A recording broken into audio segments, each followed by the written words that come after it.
Uh, there's a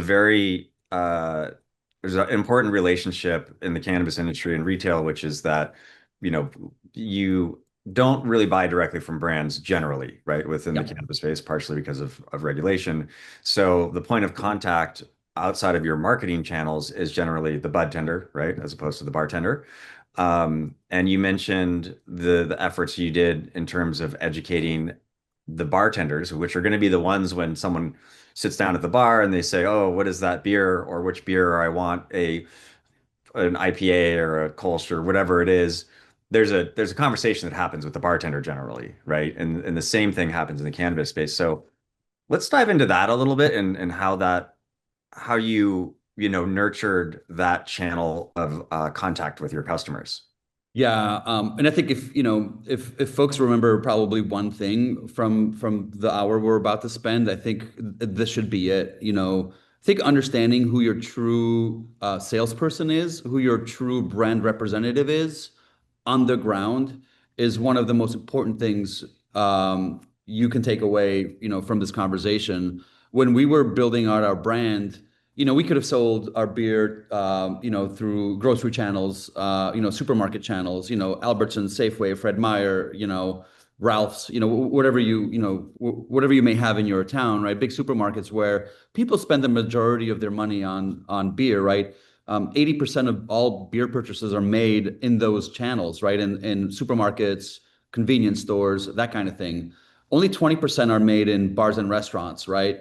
However, we believe that for us to really establish a brand that'll last the test of time, you can't build a brand in the supermarket, right? There are hundreds of other beers on the shelf. There's no one there to talk about it, right? Your cashier at checkout isn't going to be able to tell you if this beer is good or not, right? By the time that transaction happens, it's too late. It's very transactional. So our goal, and for the first 2 years, we frankly didn't sell any of our beer through these bigger channels. It was all in the on-premise bars and restaurants, and even within that bar and restaurant channel, we were really picky.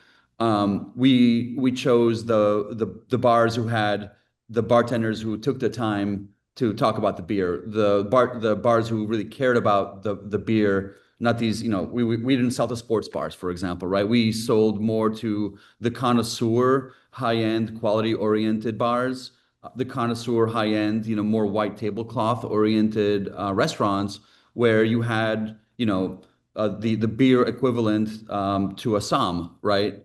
And you're able to, really get the story, a story across. And one of the most important decisions we made was, we hired a couple of folks early on. Our first, employees in the sales and marketing domain were folks who had been in beer sales and in beer education their whole lives.